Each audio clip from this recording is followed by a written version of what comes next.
go up there, Eddie. That's not the law. Go ahead and start. She'll get it. It's okay. All right. Good morning. We're now in session. Any items from the public? Let the record show there's public.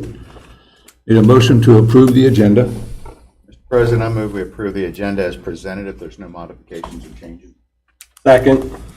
It's been properly moved and seconded. Any further discussion? All in favor say aye. Aye. Aye. Ayes have it. On the purchase order log, are there any questions for Tracy this week?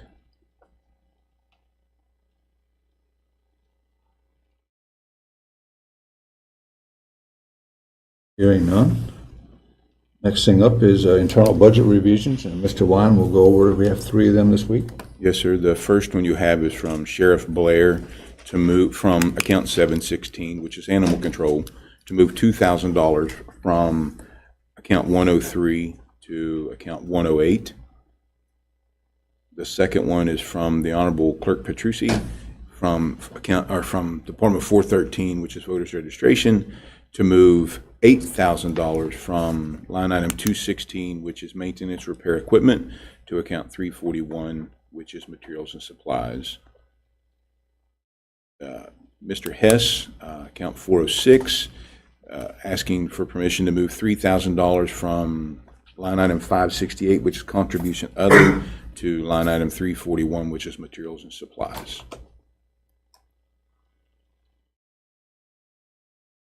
Very good, thank you. Yes, sir. Next, a change of status. We have a new hire recommendation received from Michael Withrow, the WVU Extension Office, for Amy Schilt as an Administrative 1, WVU Extension, effective 4/16/25, with an annual salary of $32,265. New hire recommendation received from Martin Roberts, Fire Chief, for Sean Stevenson as a Firefighter 1, effective 4/16/2025, with an annual salary of $54,225. Letter of resignation received from Tim Zaya, Director of Community Corrections, for Russell Oliver, Peer Recovery Coach, effective 4/16/25. Have a letter of resignation received from Martin Roberts, Fire Chief, for Joshua Mills, Firefighter 1, effective 4/4/25. Letter of resignation received from Jennifer Swisher, Director of Emergency Communications, for Rebecca Lewis. She's a call taker, a trainee, effective 4/4/25. And a letter of resignation received from Jennifer Swisher, Director of Emergency Communications, for Caitlin Nalraki, Telecommunicator 2, effective 4/21/25. Approval of the minutes. We'll go ahead and vote on that one. Commissioner Whitaker was not present. I'd like to have a motion to approve the minutes for April 3, 2025. So moved. Second. Properly moved and second. Any further discussion? All in favor say aye. Aye. Aye. Those opposed?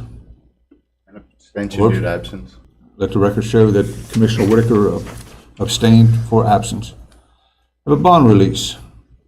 Sheets 546 Table Station Business Park, BCP file number 2408-263, and is tied to number 006-12, 2408-261. That's bond number 019045246.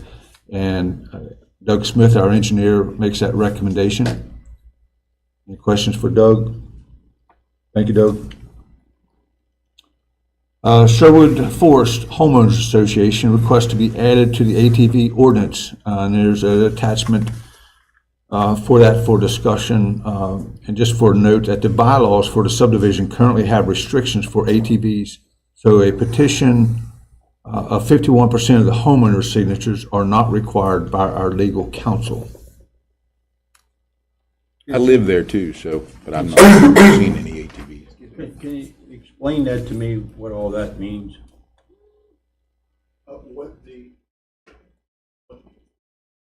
Well, because I've had calls from several subdivision people complaining about ATVs and motorcycles and things in their development. And they're not, and they're ones that aren't listed in the, In your ATV ordinance, for the county to go in and apply that ordinance to these private roads, essentially. So ATV use on the roads within these subdivisions. The HOA has to apply to the commission to be added to it. So then the sheriff can go out and enforce the ordinance. Okay, so then that allows the sheriff to enforce the Correct. same laws on the highways then? Correct. A lot of these HOAs already have it in their land restrictions or deed restrictions, so they're going to have some covenants and restrictions that say, you can't do that. We can't enforce covenants and restrictions. That would be for them to go to a court to do. However, we have an ATV ordinance that says you can't do X, Y, Z on public roads. However, to apply it to those private roads, they just have to come to the county commission to be added. So does that override the state law about being able to ride on any back road without a line? No, it's Because in the complies state, with you can ride ATVs on the roads that don't They have have lines. license and But registration. you license That's- insured. Yeah, it's a specific, you have to have a license. It has Insured. insured. Yeah, so this goes So- beyond that. And In that development, though, on that private road, they would have to have a legal driver's license to ride on it if they're within this, As an operator's Correct. tag on the vehicle too. and an operator's tag on the Tag, yeah. vehicle, right? Okay, regardless of what type of vehicle it is. And Mr. Kelly, I've received some of those same phone calls. The problem with the one in particular is they've not yet established a Establish an homeowners HOA. association. Right, right. so, and that Once was they the issue. do. Here, this HOA, through its board, took action to come here. There are some places where there isn't an active HOA or there isn't, one hasn't been formed, where we've required in the past, in that case, to have signatures from half of the residents there. Thanks, sir. Well, say that last sentence again. So if there's an active HOA, they can act through their board. Right. So they voted to say But we if want. there's not an active HOA, We've required them to go out and obtain signatures from a majority of so the, you could do that in lieu of, in lieu of not having an HOA. I mean, that's not spelled out in the ordinance, but I think that's the intent. If you have the majority there want it, then we've applied that in the past. Thank you. Thank you, sir. Sir, next up is a request to apply for the fiscal year '24 West Virginia COSAP grant. And that request to apply for the opioid stimulant and substance abuse program grant. It's a 12-month grant, total request of $160,962 with a grant match of $20,000. So I need a motion to approve the consent agenda. So moved. Second. Properly moved and seconded. Any further discussion? All in favor, say aye. Aye. Ayes have it. Next up is our assessor. Good morning, sir. Good morning. I just had a couple of things this morning. First of all, have personal property, office air. Just have 3. And just for a little explanation, that first one, mobile home, we get a mobile home listing from the parks. They listed this guy as owning this mobile home, and he did not own it, so we had to correct that one. Next one was double billed, so we had to correct that one.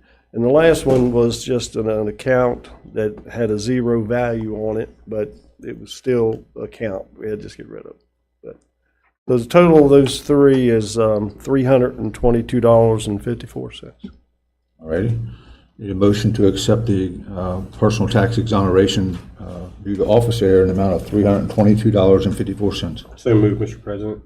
I'll second. Properly moved and seconded. Any further discussion? All in favor, say aye. Aye. Aye. Ayes have it. Good, thank you.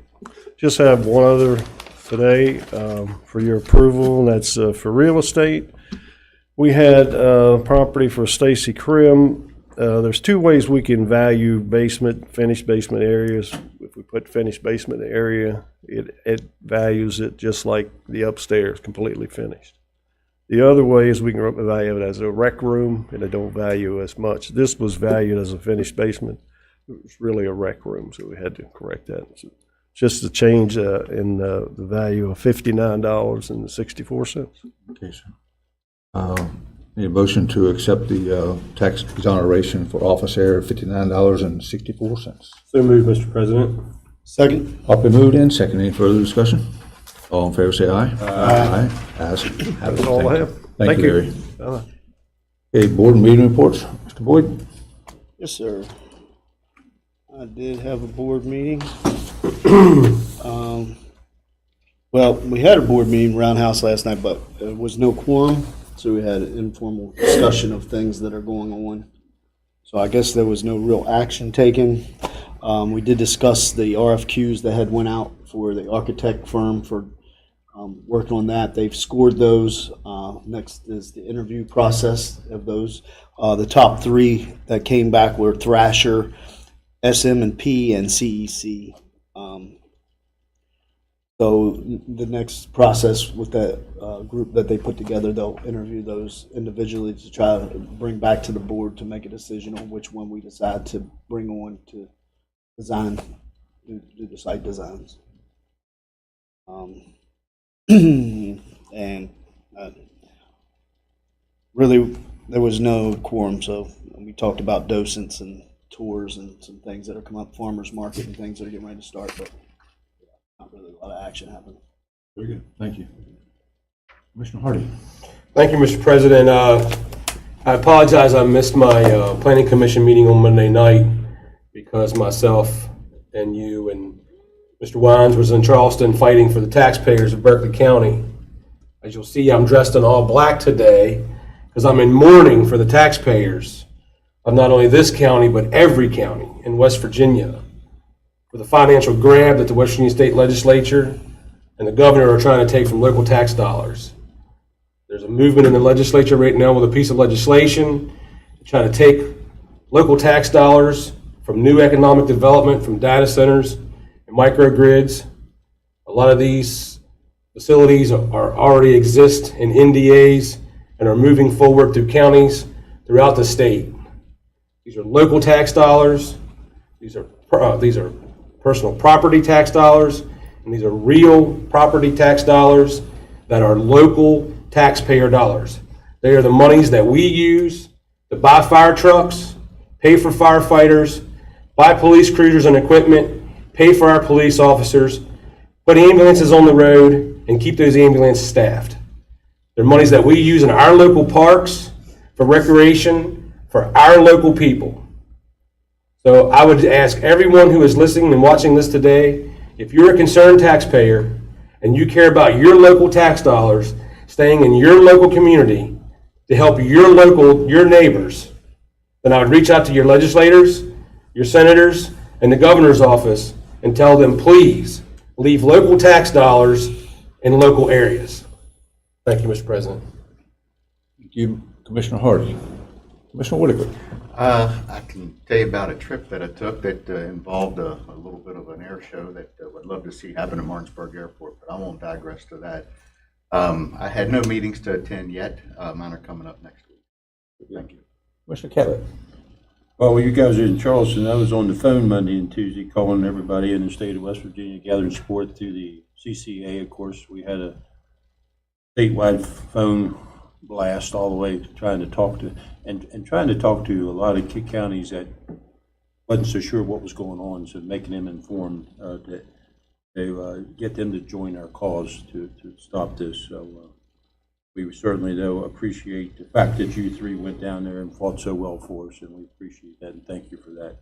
The only meeting I had this week was Dr. Sachs. We met, usually Eddie and I do, but since he was in Charleston, so, and the only thing I want to say there, really good conversations, but there was some talk of maybe putting a new school in the Inwood Park down there, which is next south of Mill Creek Intermediate, and they might have to use that land and vacate the park, but that's not going to happen now. They've acquired property down by the old elementary school there, right across from the Sheets, and they're going to do it there now. So Good. The park is going to be saved. And, At the Lions Club the Lions Club Pavilion. In fact, there's two of them there, and then there's a trail there. There's a playground there, and I wouldn't say it's heavily used, but it's well used. It is. And so it's good to hear that. So that was the main news. And So where's the new location at? Well, they're gonna build it there behind the elementary school there in Inwood, Okay. right across from the Sheets, Sheets. okay. The original school up there, the original elementary school, so they've acquired property behind that, is what I understand. That's where It's it's up next to the gonna church go. there. Yeah. That's all I have, thank you. Very good, thank you. Yeah, it's been kind of a busy week already, and as John had mentioned, Gary and I, we spent several days in Charleston trying to convince our legislators that this legislation that they're trying to do is extremely unfair to all counties. So I won't get in as far as John, but it's very, very bad legislation for all counties, just not Berkeley. But we are obviously fighting for Berkeley County, and it's a bad bill, and it needs to be reconsidered. I did have a Development Authority meeting yesterday, actually 3 meetings within that time period. The Development Authority still remains strong financially and very well positioned for economic growth. We still have companies looking here. I'm not sure what, on the federal level with the tariffs, I think will spur additional looks from countries that are currently overseas. Our location puts us in a very, very good spot. So that's about all I have on that. I do have a reappointment package received from James Marshall for the Berkeley County Emergency Ambulance Authority. There's a reappointment package received from Greg Janes for the Building Permit Advisory Committee. A reappointment package received from Lisa Dunn Poland for the Berkeley Morgan County Health Board. And a new application received from Carol Spessard for the Berkeley County Emergency Ambulance Authority. So I'm assuming, do you have any openings on the Ambulance Authority? We do, and so we'll need to bring her in for an interview. You want a motion on each one separately? Oh, yeah, if you're prepared to do that. Well, I serve on the ambulance authority, so I'd let motion to reappoint Jim Marshall to the ambulance authority. I'll second that. It's been properly moved and second. Any further discussion? All in favor, say aye. Aye. Aye. And I have another one as well, just on mine, you guys can do yours. On the, we've interviewed 5 different people now for the Farmland Protection Board, and we have one new position open again when the resignation, or not the retirement of Tom Gleason, his term expired. So I'm going to, an existing member, Fred Johnson, I'm going to move that he be moved to Tom's position as a citizen representative on the Farmland Protection Board. And I'm going to make, in addition to that, add Garland Elliott as the representative for the Eastern Panhandle Conservation District on that board. So. And that's who we interviewed last week, right? Yes. Mr. Elliott. Right, okay, motion's been made. Need a second? Second? It's been properly moved and second. Any further discussion? All in favor, say aye. Aye. Aye. Ayes have it. Commissioner Harley, are you prepared to make that appointment? I am, yes, sir, Mr. President. I would like to make a motion to accept the reappointment package from Mrs. Lisa Dunn Poland for the Berkeley Morgan County Board of Health. Been properly moved. I need a second. Second. Properly moved and second. Any further discussion? All in favor, say aye. Aye. Aye. Ayes have it.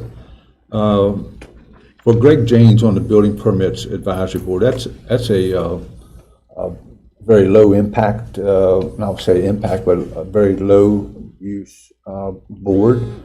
Fortunately, we don't have that many issues with that to need those. thing. But I'd like to go ahead and have a motion to appoint Greg Janes. So moved? Second. Then properly moved and second. Any further discussion? All in favor, say aye. Aye. Aye. Ayes have it. Thank you. I need to say that whoever, when Lisa lives with Buzz Poland, she deserves a night out to get away from him, so I'm glad that we reappointed. I knew her Steve to wouldn't the want to health let that one board. slide. That have anything to do with your association with them on Parks and Rec? Okay. Next up, we have our honorary county commissioner, and I'd like to have Commissioner Hardy introduce him and swear him in. Yeah, good morning. Come over here, Mr. Sykes. So this is Robert Sykes. He is our honorary commissioner this morning. Come this way a little bit. I'm going to swear you in. If I could get you to raise your right hand and repeat after me. I, Robert Sykes, I, Robert Sykes, do swear do swear that I will uphold the Constitution of the United States that I will uphold the Constitution of the United States and the Constitution of the State of West Virginia. and the Constitution of the State of West Virginia, That I will work hard to fulfill the responsibilities of the office to fulfill the responsibilities of the office of honorary commissioner of Honorary Commissioner, to which I have been appointed. to which I have been appointed. So help me God. So help me God. All right, congratulations. We got a certificate here for you, and so we'll present this with you. We'll get a picture here when we take our break, and you are more than welcome to, if you hear something that piques your interest, to step right in and speak up and maybe set us straight if we need to be set straight. So, any idea what you want to do when you grow up? Yes, I want to be a commercial pilot. That's awesome. Yeah. Yeah, and where do you go to school right now, currently? Martinsburg South Middle School. Martinsburg South Middle. All right, another fine young person from Martinsburg Middle. So, Yep. well, thank you for being here today. Thank you for participating, and Thank you for allowing me to be yeah, here. yeah, and don't be afraid to speak up. Right. You need to set President Gokenhour straight. You just speak right up. Take care of that. Thank you, Robert. Okay. A bid opening for RP Animal Control Pistols. Yes, sir, Mr. President, you do have her certification of publication. It was published on your website and distributed to known interest vendors, and you have one response Wow. One. That was for 10 pistols, correct? for animal control. Yes, sir.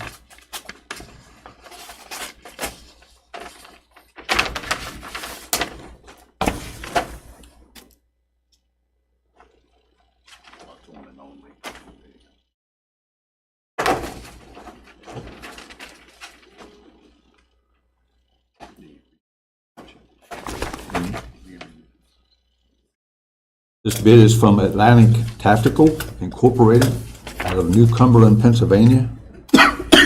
And the total amount is $13,245.20.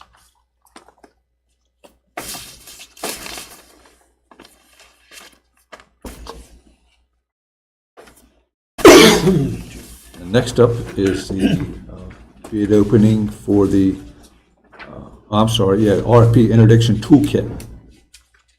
I'm wrong, I missed one. This is the RFP for the incinerator. Yes, sir. So again, Mr. President, you do have certification of publication. It was put on your website and delivered to known vendors of interest in you. I believe you have 2 responses.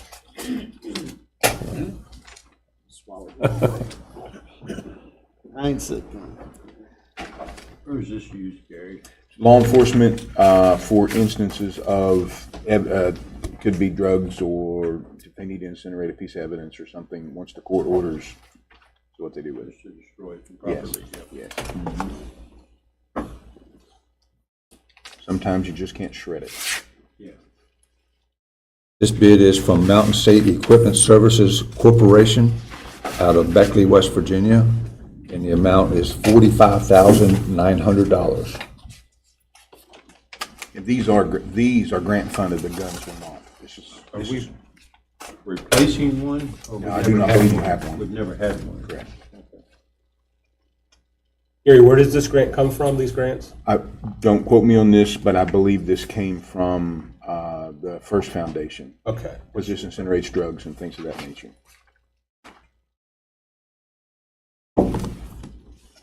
If they do, I don't know. They may.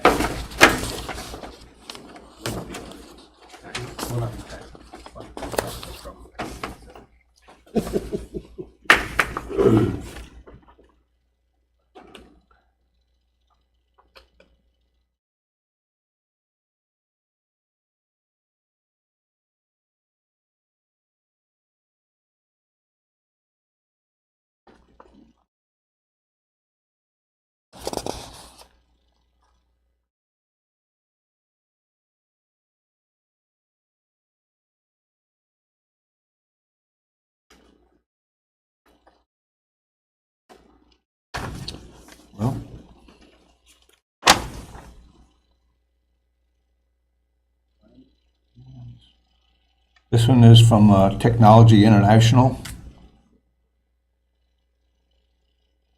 out of Lake Mary, Florida, in the amount of $49,411. Close.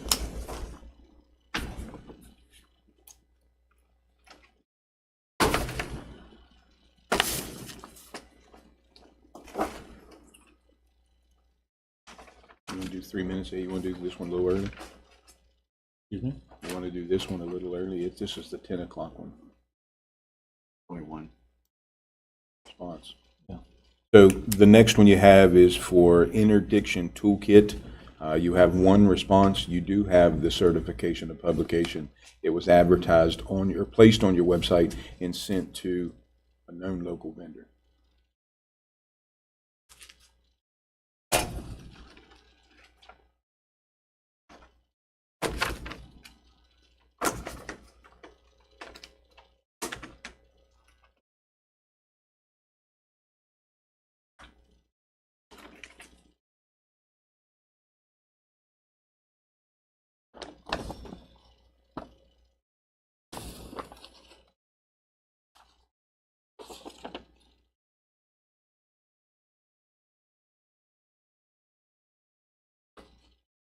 This bid is from Relentless LLC, doing business as Desert Snow of Libby, Montana.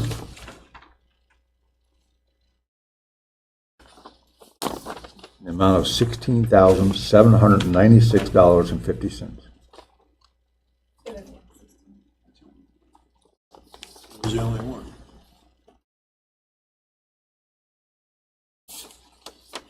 $16,796.50. And what project was that one for? This is grant funded, and again, for the Sheriff's Department. No, but what was that for? Interdiction toolkit. Okay, gotcha. What is it, interdiction toolkit? It says on here, and it's got a whole bunch of goodies in it. Yeah, it's basically a toolkit for the deputies. Basically, has just about anything that they may need for different Yeah, it's situations. got, Oh, I see it. Yeah. you got it HD. Okay. Yep. Mr. President, you want to do your proclamation next? We got 5 minutes for the next bid opening. Yeah, I gotta get caught up to you, Gary.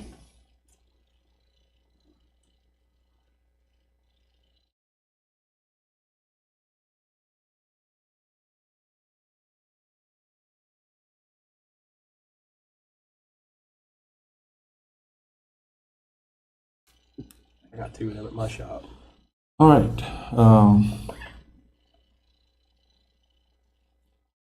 Becky Yocum, good morning. With the Eastern West Virginia Community Action Proclamation for Community Action Month.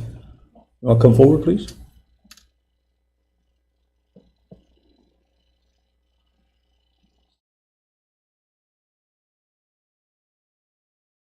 You can bring your whole team up. I see everybody smiling there.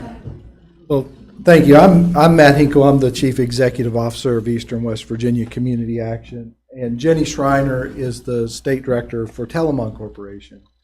And we, respectively, in different ways, are the community action agencies that serve Berkeley County. And we just would like to request, we're not asking for money. So first of all, you can rest easy, but we would just like to request that you would issue this proclamation declaring May Community Action Month. Community Action, this is our 61st year across the country serving the most vulnerable and the most needy in our communities. Do you have anything you want to add? No, I think you did great. Would you like to read your proclamation, or at least? Sure, if you'd like me to. Yeah, sure.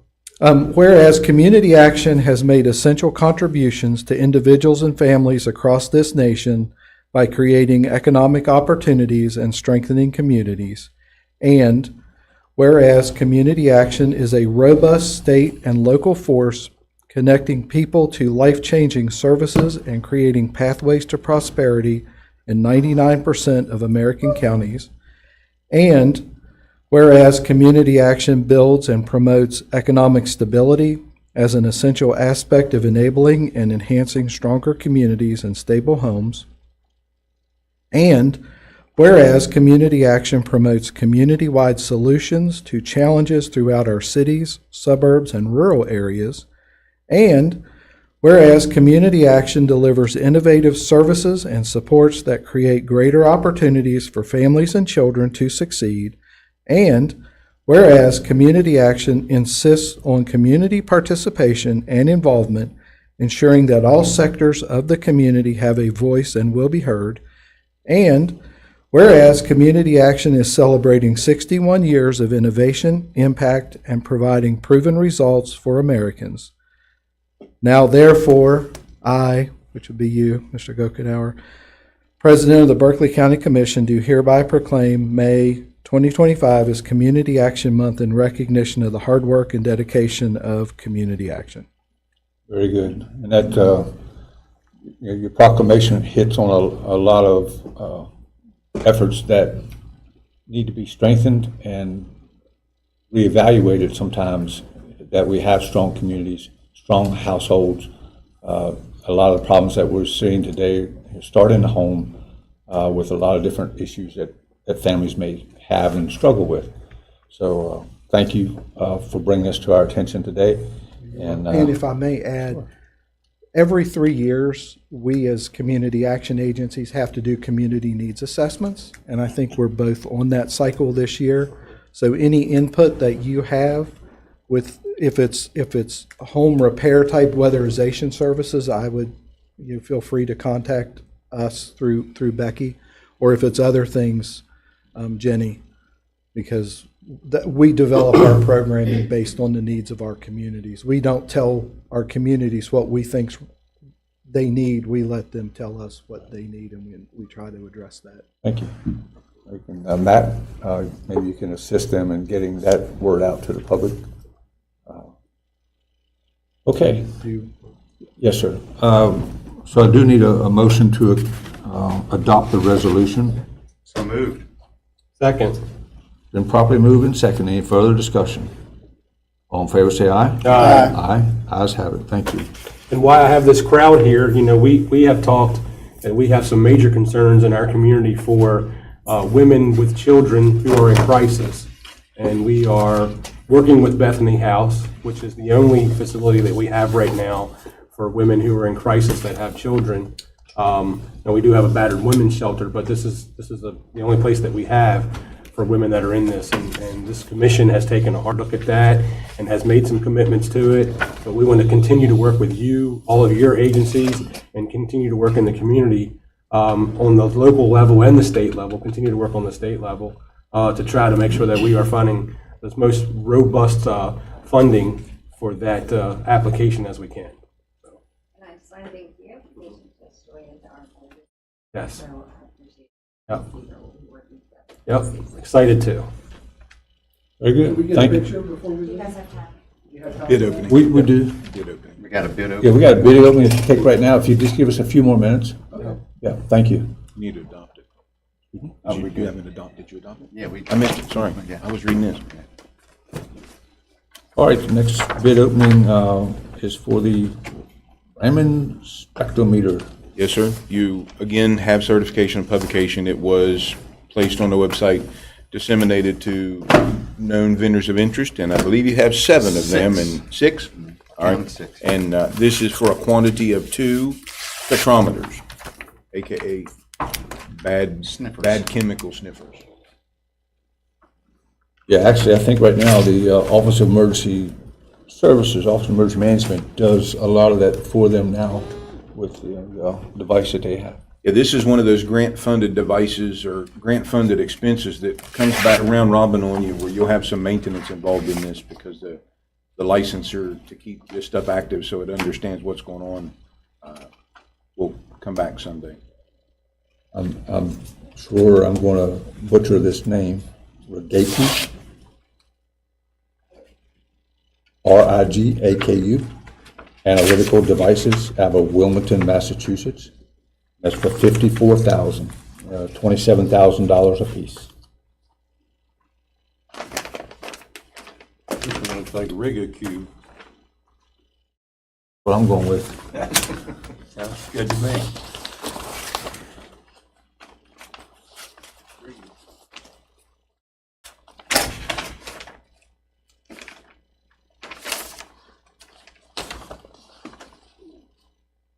proceed, follow the directions. Far West Environmental Supply out of Schertz, Texas. Unit price $27,952.50. Total price for two, $55,905.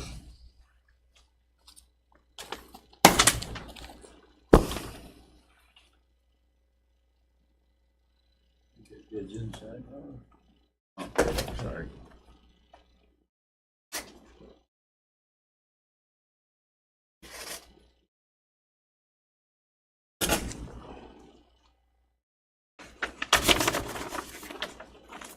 Thank you.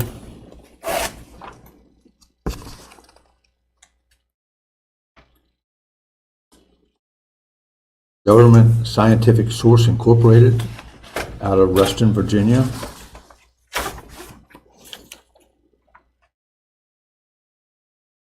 A total price of $63,752.92.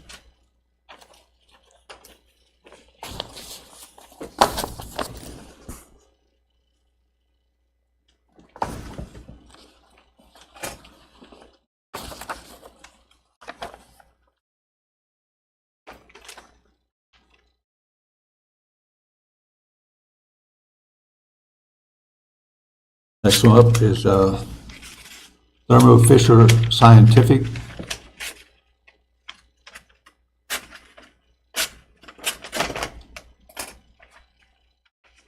Pelter, South Carolina, Pelzer, South Carolina. Total amount of $61,853.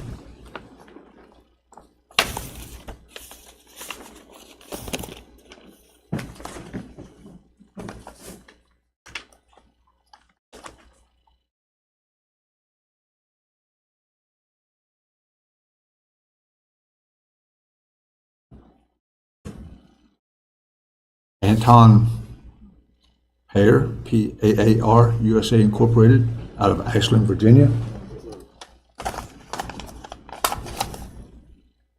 $57,850.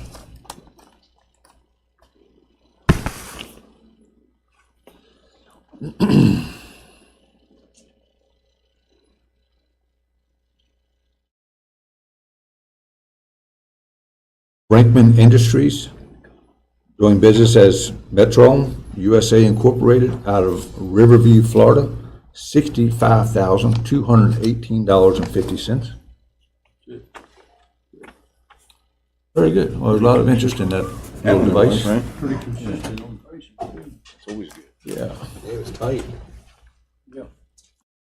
Okay, so we're gonna take a little break. Take a picture. Yeah, and we'll get our honorary commissioner picture and a commissioner picture with our resolution folks. So we're gonna take a small break.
We're back in session. Next up is our Director of Emergency Communications, Jennifer Swisher. Good morning. Good morning, how are you today? I'm doing fine. Look like you brought some help with you I did today. bring some help. Yeah. Brought Paula Wilson, who is the Deputy Director, and Angela Latini, who is the Assistant Director of 911. As ladies. well as a good portion of the 911 staff, those that aren't working today. And as many as could be here, so we're excited to have them, and some of their family members as well. And you have the Chairman of the Advisory Yeah. Board with you. Good morning, Chris. So good morning. Morning. Do we want to start with the proclamation If you would, first? please. I'm sorry. So we're here today for the proclamation for National Public Safety Telecommunicators Week, which will begin on April 13th through April 19th.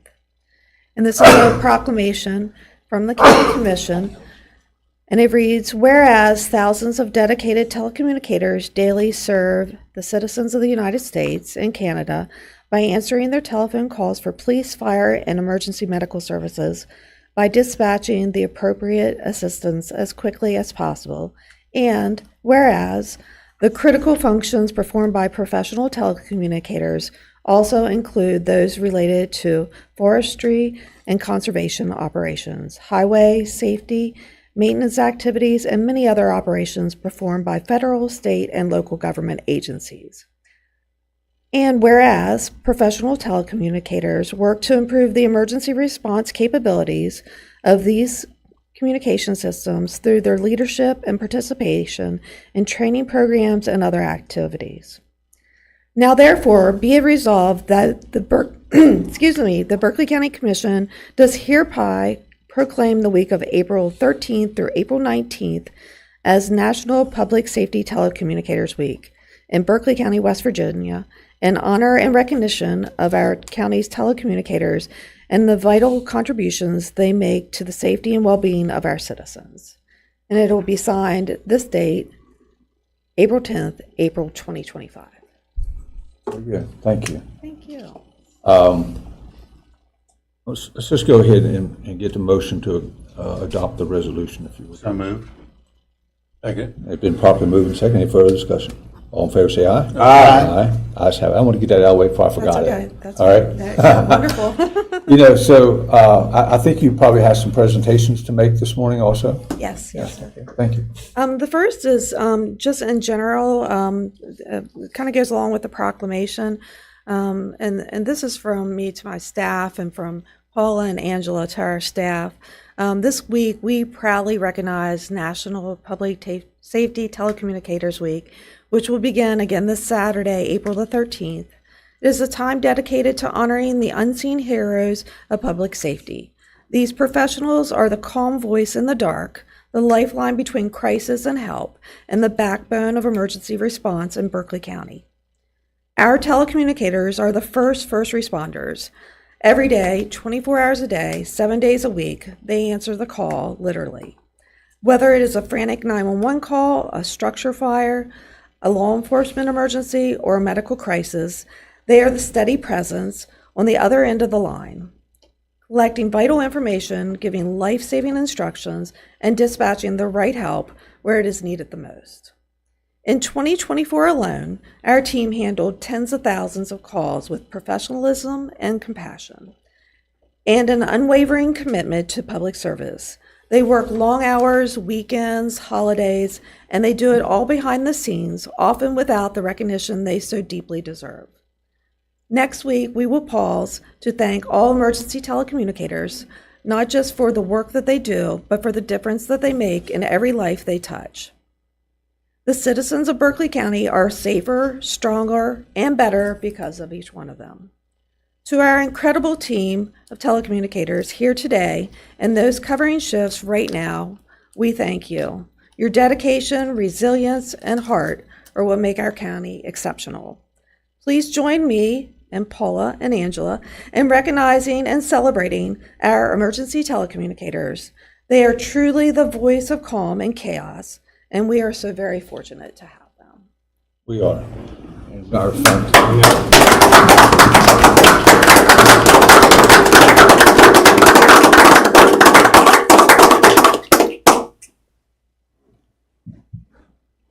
Okay, now we would like to make some individual recognition. So I have a each, question oh, for yeah, you. sure, I'm Yeah. sorry. On your proclamation, I noticed in Canada, have we adopted that for the 51st state yet? No, I'm teasing, but I mean, in Canada, so I just kind of caught my eye why that's on there. And I think I guess it's because of just the Is it North just a American. joint type thing with North America or connection. something? Yeah. And we do a lot of our national classes in the past have had Canadian. That leads me to my next question. This is a real question now. So if they're certified here in West Virginia, can they go and work in another state, or do they have to go through a different certification? They could, as long as they use the same dispatch disciplines, they could, yes. But we'd like to keep Typical them or not here. within I was just getting ready to say, we're not going to get that out there too much now, Steve. We don't, we want to keep that all in-house, if that's Yeah. okay. The certification is actually internationally known, so they could actually go into another country and be able to utilize it as well. In the countries of Maryland and Virginia? No, not today.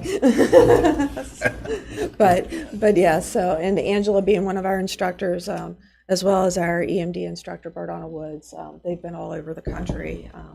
And actually, Bardana has taught in Ireland before, too, so it is all over the world. So I didn't mean to distract you. you're okay, that's fine, it's a good distraction. So this year, we are recognizing again our telecommunicator and supervisors of the years. I find this very difficult to do every year because seriously, each one of them have so many good things that they bring to our center to make us successful. And so the telecommunicators of the year are generally chosen by the supervisors, and the supervisor of the year is generally selected by us, and it is certain criteria that we go through, their quality assurance, their attendance, their attitudes, their participation, and what they do for the center. So as I read these, I'm going to ask them to come up as soon as we announce their name and recognize them. But again, each one of them deserve an award, so it's hard to give just one person. So I'm thankful for each one of them. We're going to first do the telecommunicator of the year. So we would like to recognize telecommunicator 2, Danielle Ray, who has worked with Berkeley County 911 for the past 4 years. Is she coming up? Okay, good. Throughout her time, she has exemplified the qualities essential for this fast-paced career. She is highly regarded by supervisors and peers. She consistently demonstrates a strong working knowledge of her job. When faced with challenges, she follows through with determination.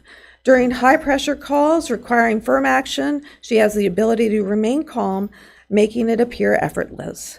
Her commitment to growth is evident by becoming a certified training officer this past year. She balances the responsibility of training as well as performing her own duties on shift with little direction. Additionally, Ms. Ray has assisted with the training academy and has revamped the entire NCIC training guide for her coworkers. Her quality assurance scores remain at the very top of the agency. We are proud to congratulate our 2024 Telecommunicator of the Year, Danielle Ray.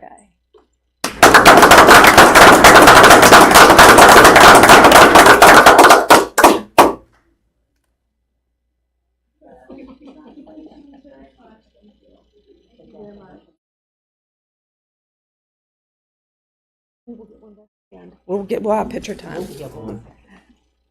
That sounds like playtime or something. We'll have picture time. Okay, so we're going to move on to the Supervisor of the Year.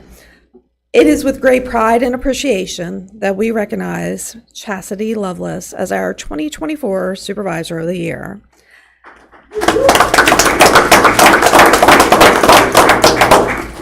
Chastity has consistently gone above and beyond her role, committed to promoting team spirit, which helps in creating a positive and supportive work environment for everyone around her. From organizing heartfelt events like Valentine's Day, Easter, and Christmas celebrations, she has also set up and participated in many of our community events, such as Valentine's Day for Veterans, where we took Valentine's Day gifts to the VA Center, and Chastity was the spearhead of that for us. Each of these events often brings joy to the job, which can be challenging and demanding. Her dedication to boosting morale and creating moments of sunshine for the team does not go unnoticed. In addition to her efforts in promoting team spirit, Chastity's commitment to excellence is reflected in her consistent high-quality assurance scores. She leads by example, always willing to step up and flex her schedule to cover any open shifts without hesitation or complaint. Her reliability, professionalism, and compassion make for a lasting impact on the center and those who work alongside her. Congratulations, Chastity, on our 2024 Supervisor of the Year. Thank you for everything that you do.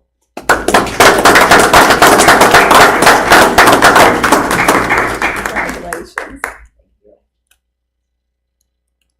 And that is my presentations for the day. Again, I appreciate you guys letting us come here and supporting us throughout the year. So without you all, we could not do our jobs. Thank you all, and I've said this before, I'm sure, but I truly don't know where we would be without you. I know where we were at one point when all fire and ambulance calls came into the city of Martinsburg Fire,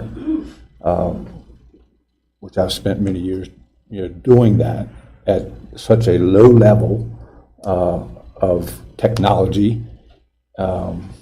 You guys today are so technical in what you do. Last I saw, there was about 5 different screens you all had to watch at one time.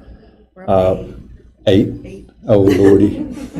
But just the technology and how you all have embraced the changes of tomorrow has moved our center, I'm sure, to a very high place with our national certifications and recognitions and stuff. So, whether it's a simple call that somebody sometimes maybe just need somebody to talk to for a couple minutes to get them settled down, or something as tragic as a Mayday call or a Signal 5. They're depending on you. They're depending on your training. So there's a lot of people that depend on you, and we thank you every day. We may not recognize you every day, but every person that calls and needs help, they appreciate you. They may not tell you, but I can assure you, you are their lifeline, and thank you for what you do. And I congratulate our nominees today, the winners of the Dispatcher Telecommunicator of the Year and the Supervisor of the Year. I knew the first young lady, used to work with her mom, so glad to see you, Dee. And to just thank you, simply thank you for what you do. We appreciate you. All of you, all of you.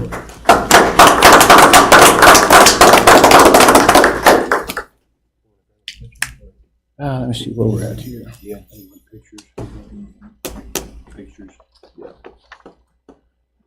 Let's go ahead and take a little break so we can get some pictures, and those guys, some of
We're back in.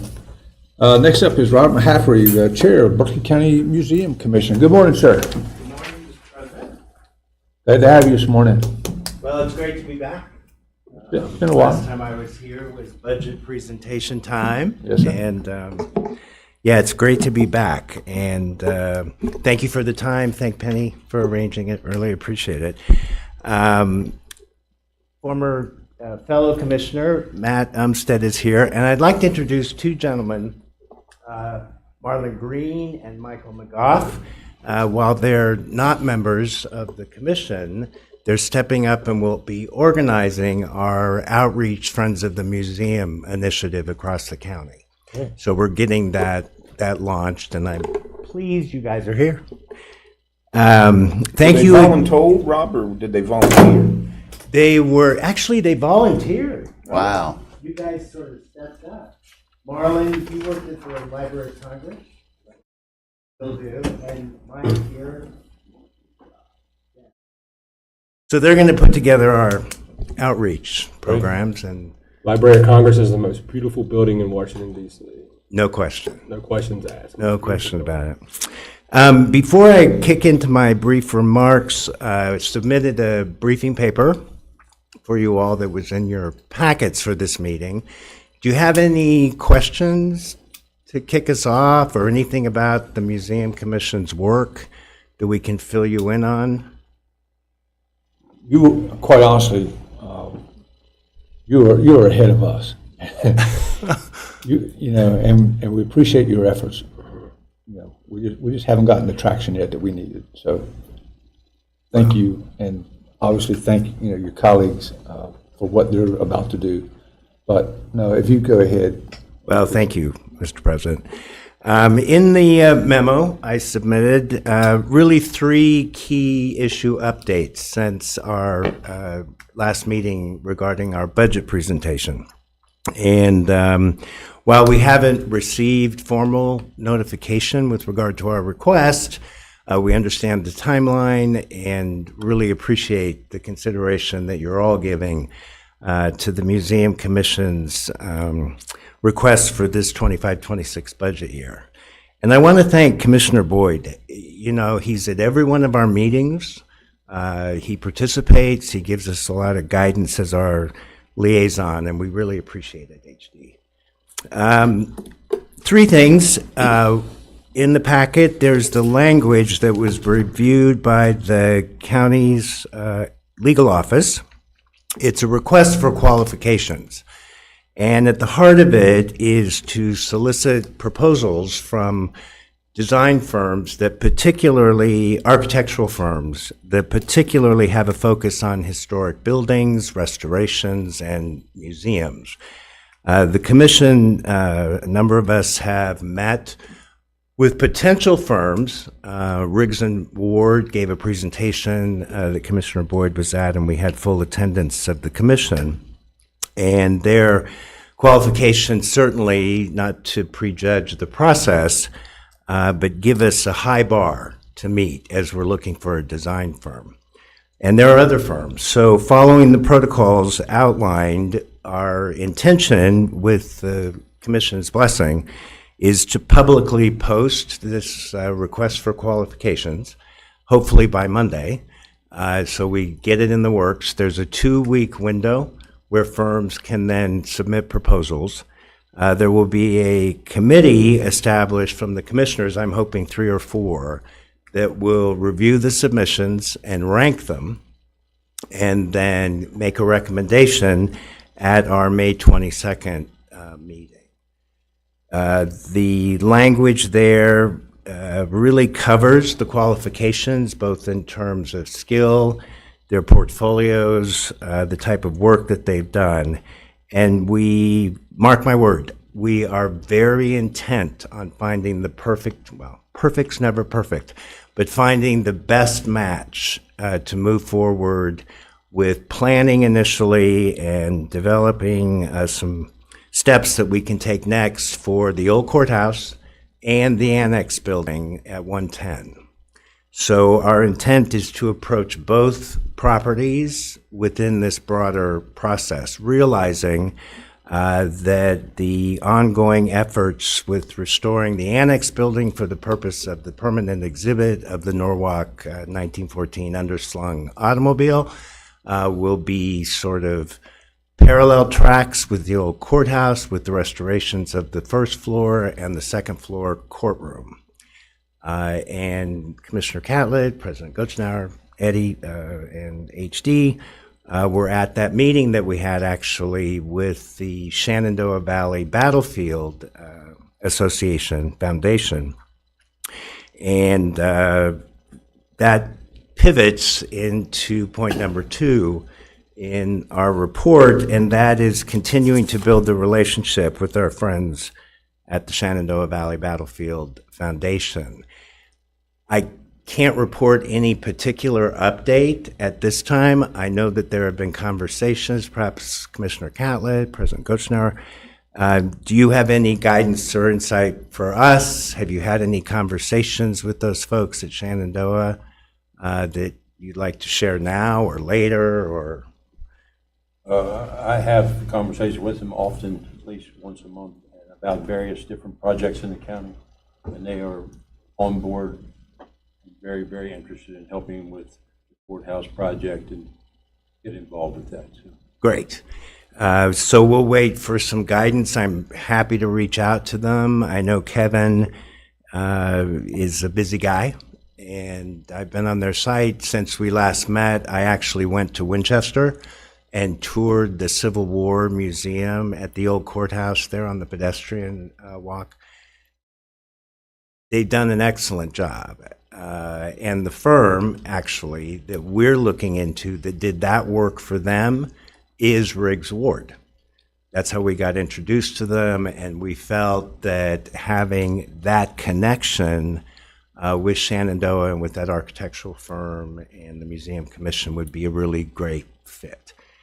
By their own acknowledgement, that's a museum project in progress, which every museum project is in progress. And we viewed the same with the courthouse and the annex building, that it's always going to be organic and evolving. And so they're bringing in some new technologies that are very interactive. I don't know if you've been there. The museum itself is on the second floor. The courtroom is on the first floor, which is kind of a reverse of what we have in our courthouse. But they've done excellent, excellent work. Any other comments? And they've done Yes. others throughout the Shenandoah Valley as well. One is actually a visitation center instead of a museum. Mm-hmm. But I think that connection will help us in the future. I really believe that. Good. Yeah. And I want to commend your board for. There was talk of pursuing the thing at the Roundhouse. Me personally think what you're doing with this is the right way to go to get something in position that we can, the public can enjoy it quicker than later, and sooner than later, I should say. And I just think you're heading in the right direction. So I commend Thank you for that. So. Thank you. Well, it's been a year and a half, Yeah. a little longer than that, since the commission was first established. And as I've said to you before, commissioners, you could not have put together a better group of folks. Every one of the commissioners is actively engaged. They bring a wealth of experience and knowledge, whether it's around, the Adam Stevens home, or if it's around the Children's Museum, or the Sumner Raymer School, or the Colonel Morgan cabin.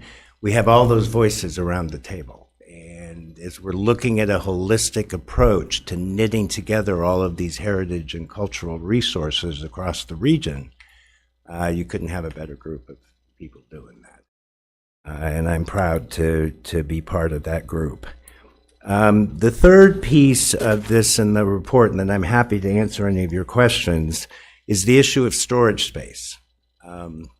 Again, the topic over the past year and a half that continually comes up. There's been a lot of suggestions, whether it's Baltimore Street, whether it's another facility, whether we use part of the old courthouse for storage.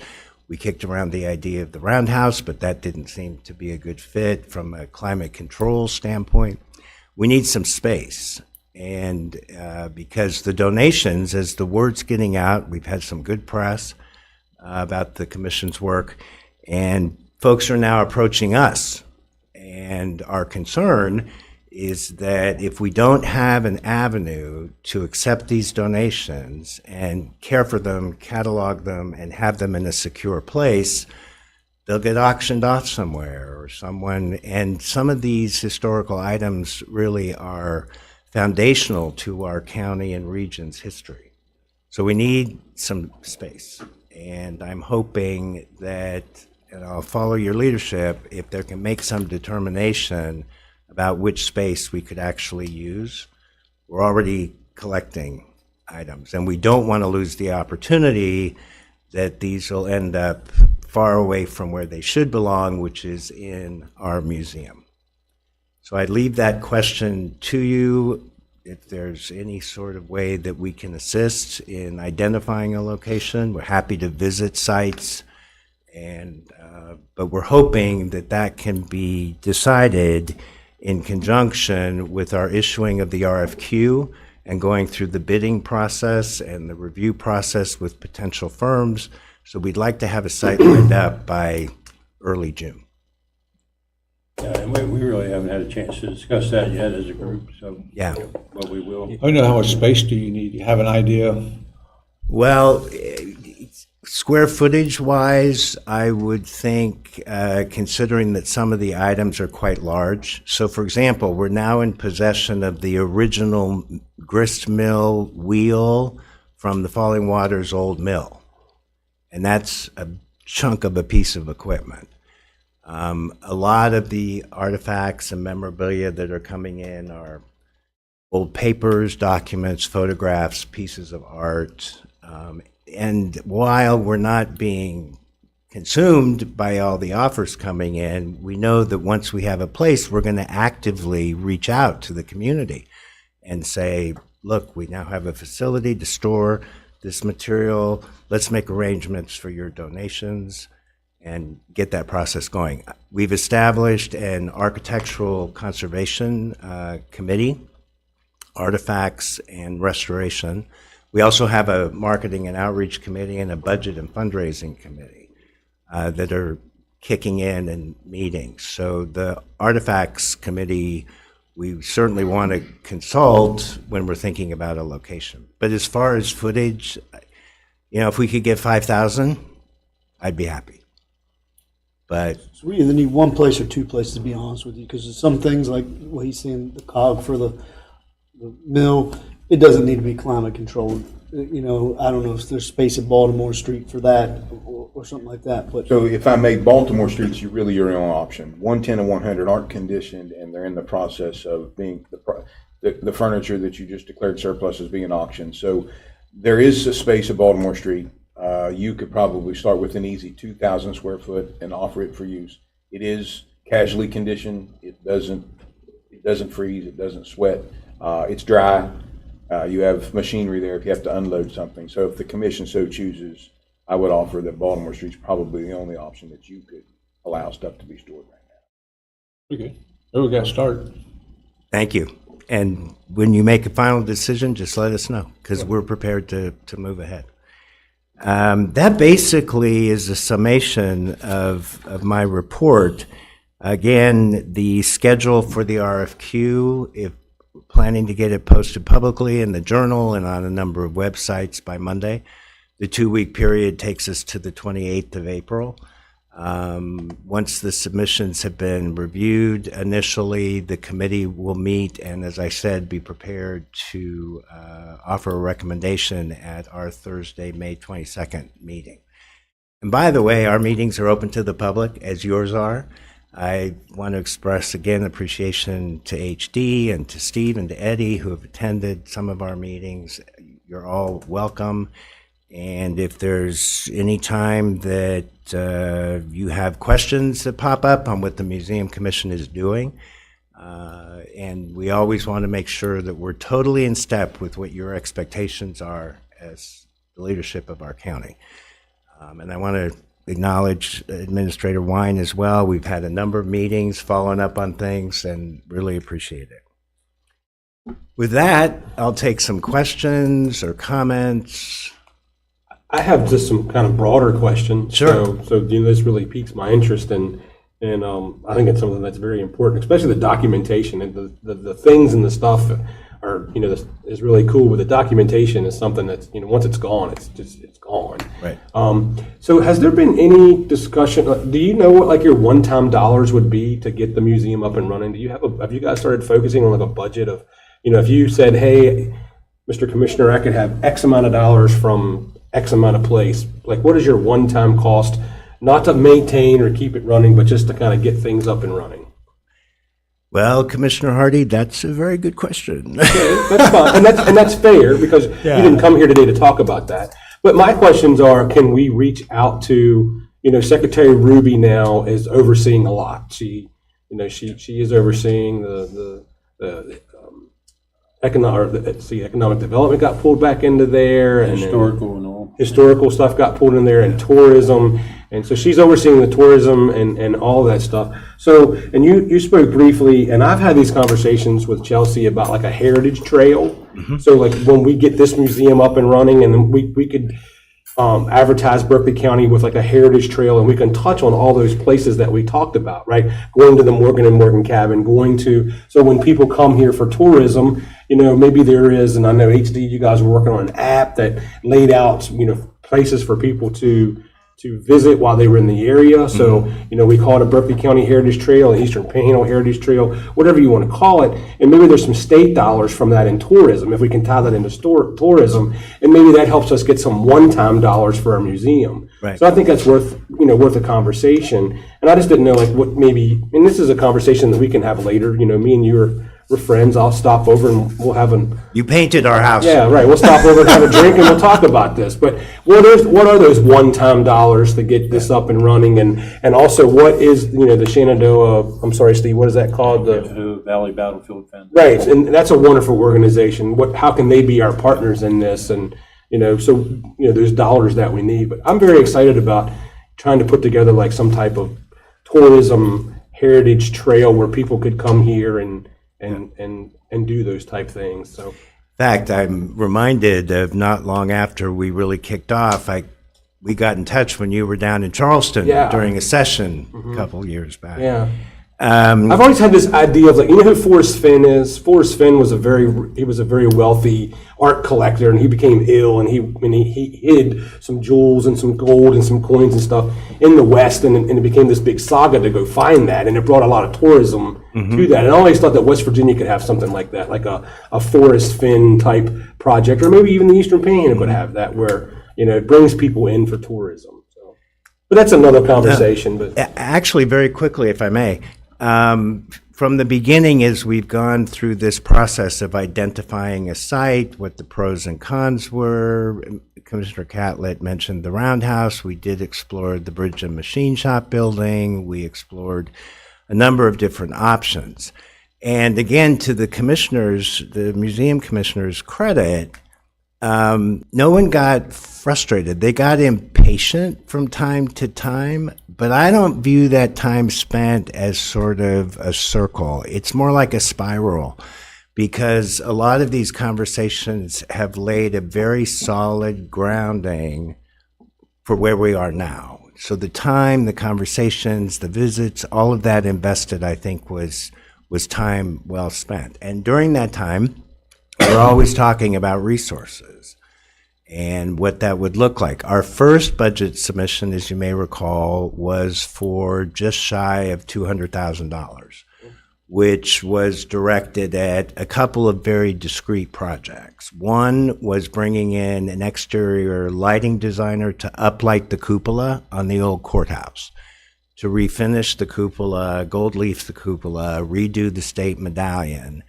as a very visible sign that the commission was moving ahead, that the public could see, and that would be in concert with all the streetscape Martinsburg downtown improvements. And we also looked at, again, with the focus on an exhibit for the Norwalk, the 1914 automobile. So we threw out some budget numbers. The commission supported our work with initial funding, which we still haven't spent a penny of. That original $25,000 is still in our bank account, and it has a kiss on the cheek of $300 that were personal donations from members of the commission.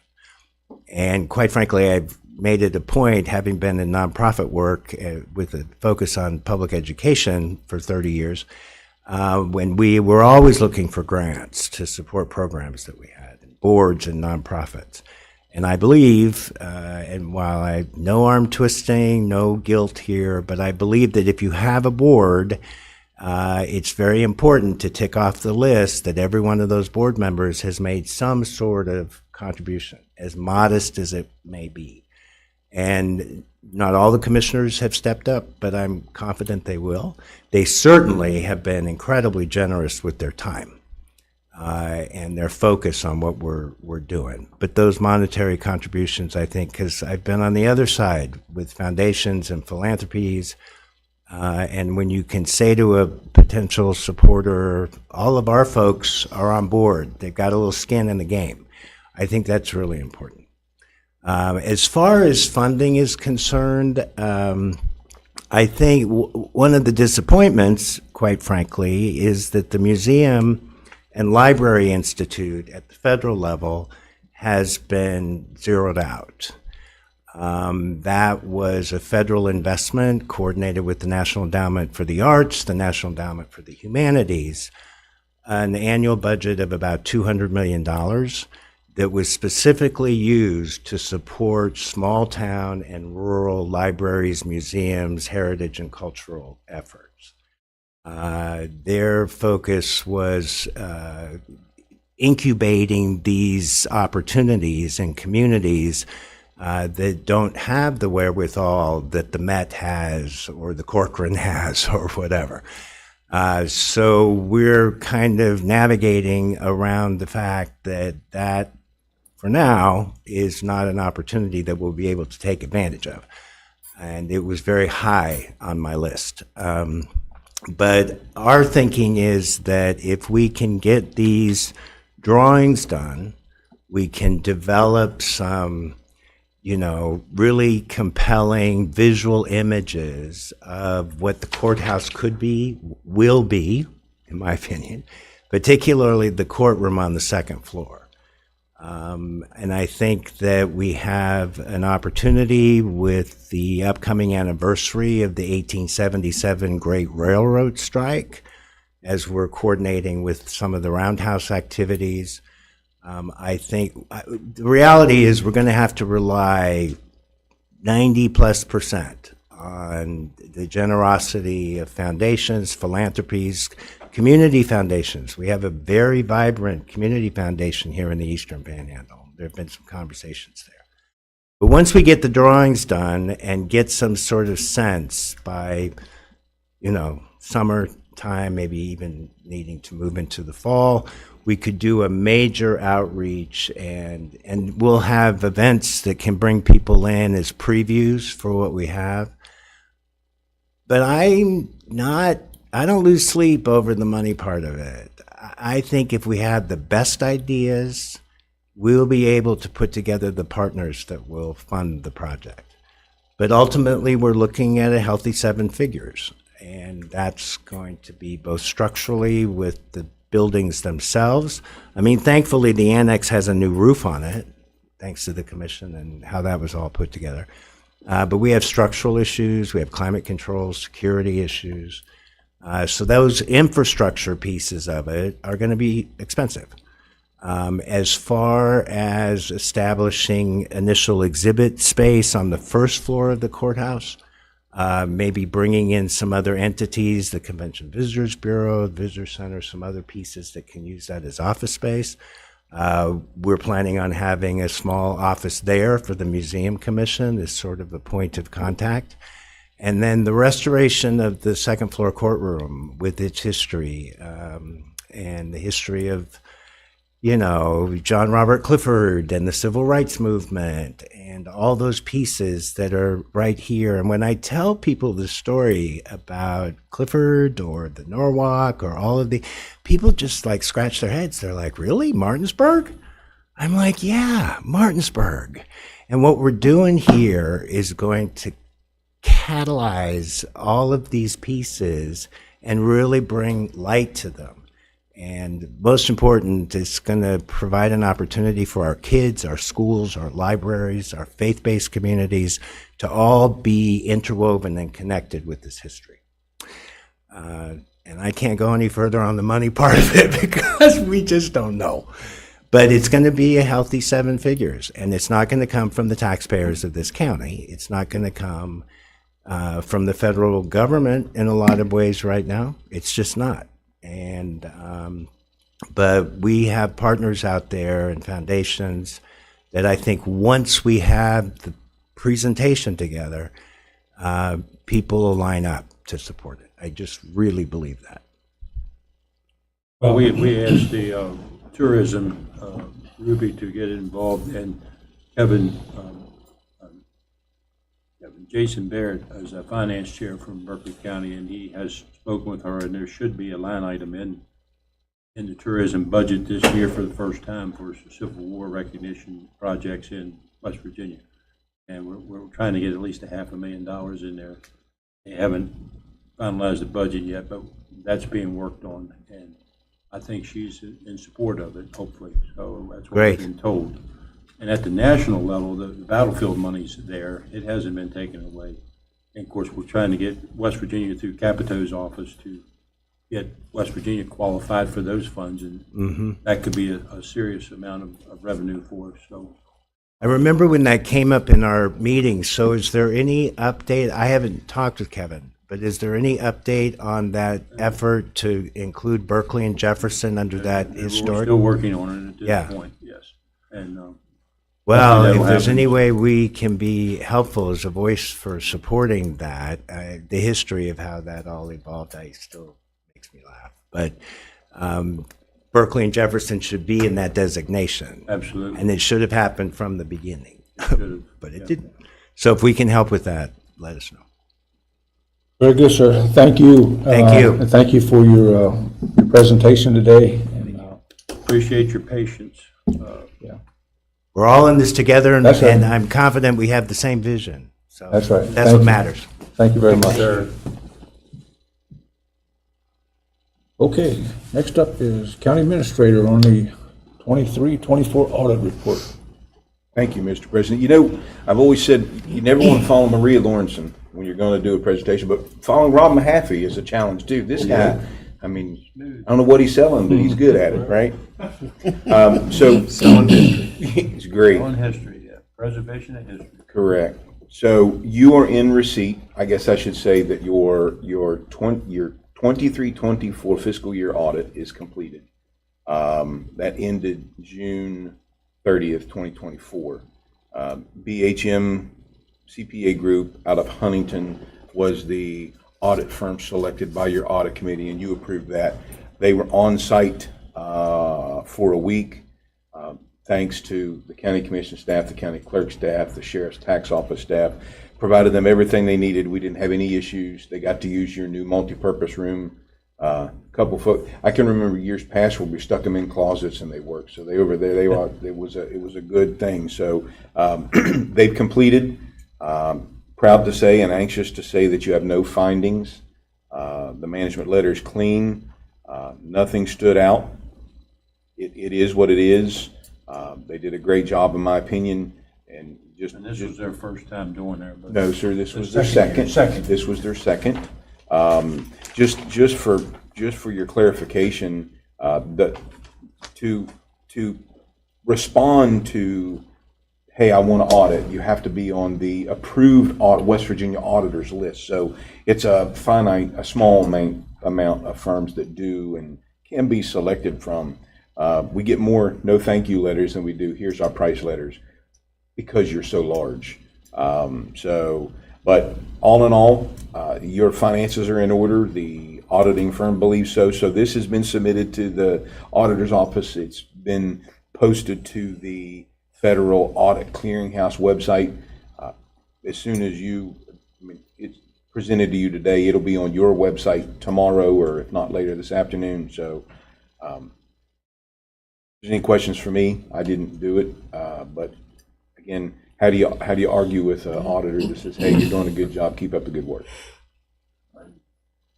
I know that there are, like you had mentioned, there are only certain amount of firms that, are approved to do these audits, and some of them are too small to actually do a county level audit. Especially on your side. All right, well, sir, well, thank you very much. Yes, sir. That's going to conclude our business. Any items from the public? The records show there's no public here. I think we do have executive session, so I need a motion to go in executive session. For pending legal matters. Pending legal matters with no action taken. So moved, Mr. President. Second. Properly moved and second, we are in executive session.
Okay.